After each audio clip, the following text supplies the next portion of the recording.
Getting dumped sucks. We've all been there. I've been there too. But once you get dumped, how do you heal from your breakup? And more importantly, are there things that you can do to speed up that healing process so that you can get back out there and find the next great love of your life all the faster and without the baggage hanging over you from that last relationship? That's what we're getting into today in this video. Hi, I'm Jeff Campbell from DivorcedParentsClub.com, and I'm glad you're here with me. I actually read two different studies. These are from 2007, so they're not totally current, but they are pretty current. And both of them looked at a number of people who had just gone through a painful breakup. They got dumped, just like you probably did if you're watching this video, and just like I did by my now ex-wife a little over 2 years ago. And in both of those studies, they actually came up with slightly different findings, but essentially they found that on average, people tended to heal in about 10 or 11 weeks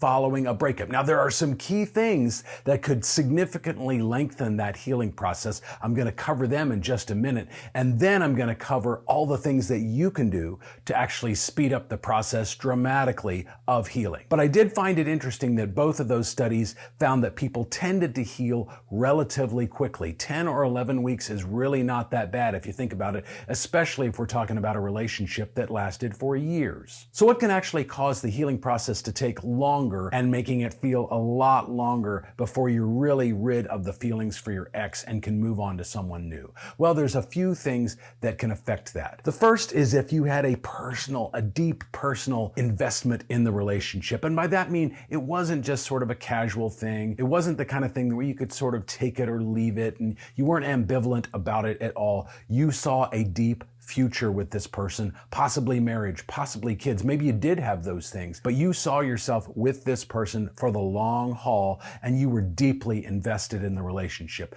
That can be really painful if you got dumped and that was your mindset. And that can make the healing process take longer. The next is if the relationship ended because of infidelity. So if there was infidelity involved, either by you or them, that can also make the healing process take that much longer. Now, if you cheated, of course, that can be devastating for them, but if it was a one-time mistake and you didn't want your relationship to end, that can be devastating for you as well. But if they cheated on you and then they dumped you and left you potentially for this other person, that can really rip your soul apart. And that can make the healing process take a long time. And the last thing that can make the healing process take longer is if the relationship was actually pretty healthy. Maybe you didn't fight a lot, there wasn't a lot of drama. When you did argue, you argued in a healthy, constructive way as opposed to a destructive way.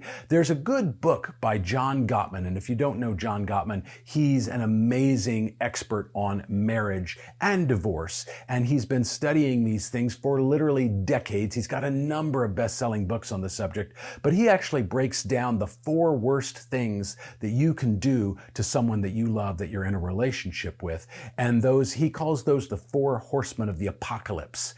And they are contempt, criticism, stonewalling, and defensiveness. And I know that in my last relationship with my now ex-wife, we were probably both guilty of all 4 of those, but especially her, but I was too in some cases. And so look for those things in your relationship. And if they are there and the relationship hasn't totally ended yet, work really hard to get rid of those things. But if your relationship was fraught with those things, then in some ways that makes it easier to heal after the breakup, because in some ways you're relieved that all the drama and chaos has gone away. But if your relationship was relatively healthy and the fighting was respectful and there was love behind the disagreements, that can actually cause the healing process to take that much longer. Real quick before we keep going, if you like this video and you want to see more videos like it, smash that like button for me and the subscribe button too. It sends a great signal to YouTube's algorithm.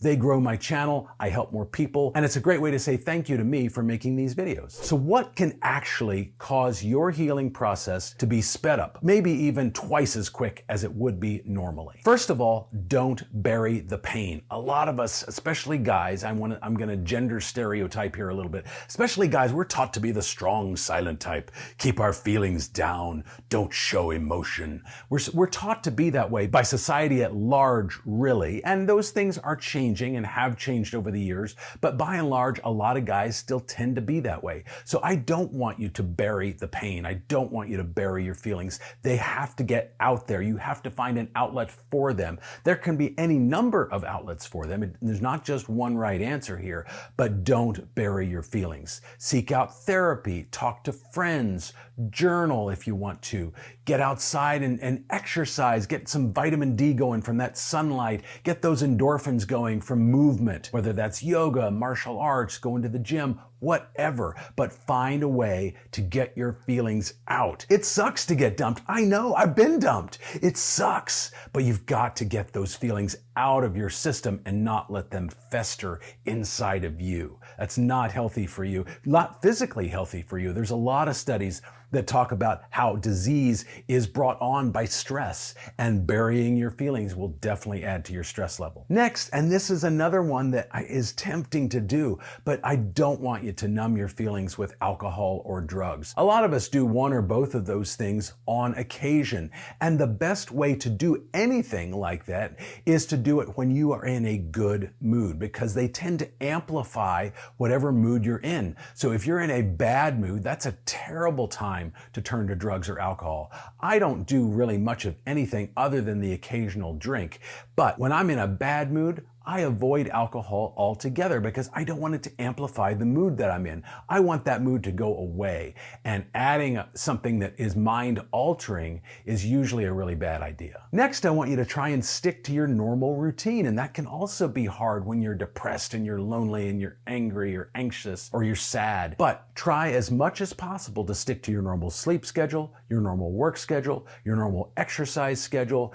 and your social schedule, going out with friends or seeing family, those kinds of things. I want as much as possible to stick to that normal routine, because that will help get you out of that funk and avoid you just sitting at home wallowing in misery. I mentioned journaling earlier, and that is a great way to get your feelings out. It's kind of like, it can be like a diary, and you can do it online if you want to, or you can handwrite it in a notebook, but it's a great way to get your feelings out there. What are you feeling? Are you mad? Are you angry? Are you hurt? Are you frustrated? Are you sad? Are you all of those things?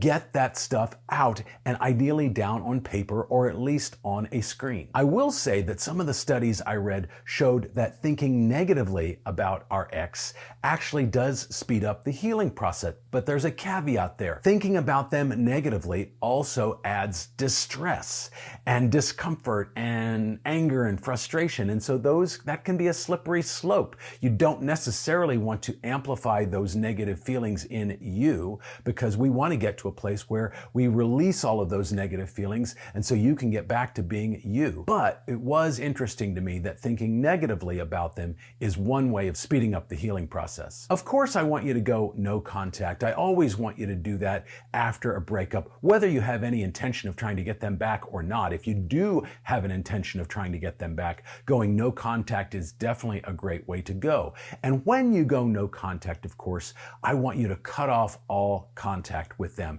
And if you don't have any intention of reconciling with them, then I don't even want you to respond if they reach out to you. Of course, if you have kids together or a house or something like that, then obviously you will have to communicate a little bit.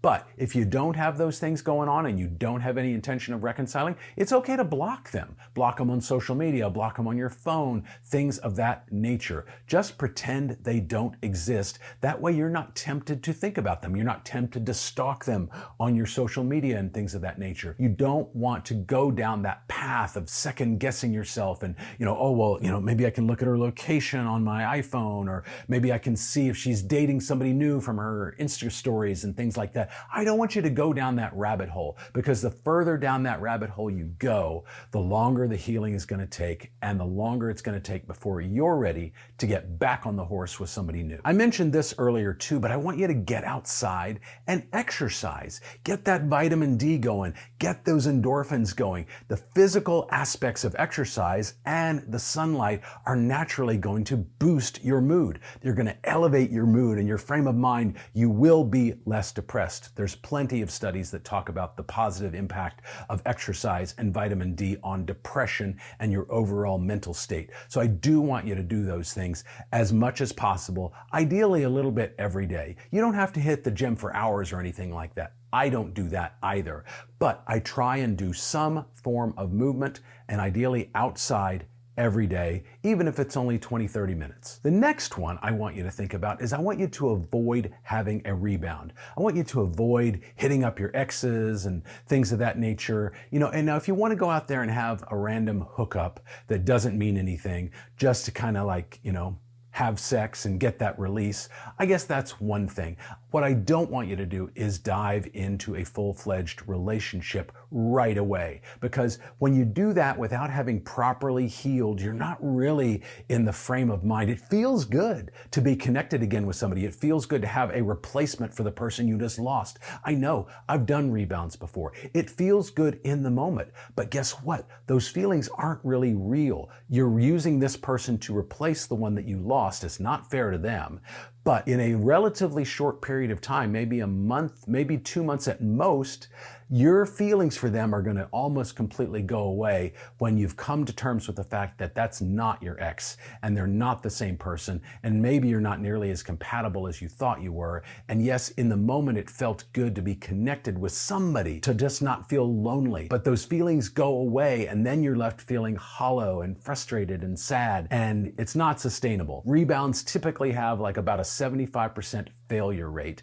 That's definitely not fair to them if they don't know the frame of mind that you were in when you made a choice to be with them. But it's also not fair to you. It's not fair to the healing process, because then the healing process to a degree will start over again after the rebound ends. So again, if you want to have a quick fling or a hookup, something like that, that's one thing. Avoid a rebound relationship. So how do you actually know if you are over your ex and you're ready to move on? The first is that you can think back to all of the good times that you shared with them, and there's no painful feelings in here. There's no pain, there's no discomfort, there's no anger or frustration or sadness. You can think back fondly. The next one is that typically after a bad breakup, we kind of tend to avoid going to places that remind us of them. Maybe that's a restaurant, maybe those are vacation spots, that kind of thing. We tend to avoid those kinds of things after a breakup. But if you find that yourself gravitating towards those things, and you can go there without looking over your shoulder and being paranoid that maybe they're there, or looking back at your favorite table and hoping that they would be there, if you can get to a place where you're not thinking about things like that, then that's another really good sign. The next one is that you feel whole and complete. They call that secure attachment in the attachment styles, and I have a bunch of videos where I talk about attachment styles. But ideally, we all want to be in that secure attachment style where we don't need anybody else to feel whole and complete, and we don't need anybody else's emotional support to feel like an emotionally whole person. And then the last one on that list is that you do feel like you are ready to date again. You're ready to meet someone new, begin a relationship with them, begin dating them. I don't want you to go too quickly, especially if you're a guy like I am. Guys tend to what we call rush to the altar, and we just tend to move too quickly. We often tend to move faster than the women do if you're in a heterosexual relationship. And I don't want you to do that. I just want you to take it slow, maybe one date with multiple people, and then as you gravitate towards one more than the others, maybe you let the others go, but you're still dating once a week initially until the woman begins to initiate getting together more frequently. But when you feel like you're in that headspace, that's another great sign that you're totally over your ex and you are indeed ready to move on. Now, if you do have some interest in getting back together again with them, what are the clear signs that your breakup is temporary and that they might be open to getting back together again with you? I have a video that goes deep into that with 11 clear signs of what to look for that your breakup was just temporary. So that video is right up here. I want you to go watch that right now if that's the boat that you're in. But for now, I'll see you in the next video.